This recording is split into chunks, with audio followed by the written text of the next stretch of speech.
Dans les années 1990, il y avait des gens dans les services sociaux, surtout d'aide à la famille, protection de la jeunesse, qui étaient préoccupés par les changements familiaux. Vraiment, il y avait une demande à la fois des chercheurs pour faire connaître nos travaux, parce que déjà c'était relativement développé. Et bien sûr, il y avait aussi l'importance de faire porter ces travaux-là vers les milieux d'intervention. Et c'est à l'invitation des centres jeunesse de la région de la Mauricie qu'on a créé ce qu'on a appelé un symposium de recherche. L'idée de ce symposium, c'était de mettre en relation chercheurs et intervenants. Ça fonctionnait vraiment très, très bien.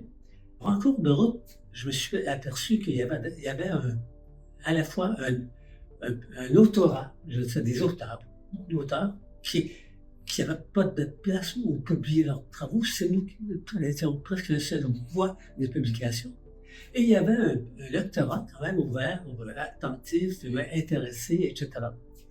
Alors, c'est ce qui m'a emmené à dire, bon, mais les symposiums à tous les 2 ans, c'est bon, mais c'est quand même gros.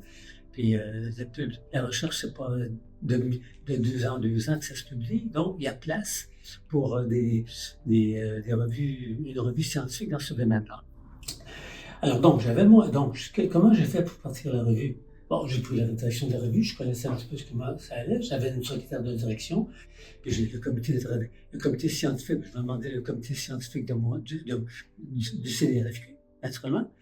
Et naturellement, je l'ai élargi un petit peu, ça prenait des gens des organisations communautaires, il y avait quelques disciplines qui étaient moins couvertes.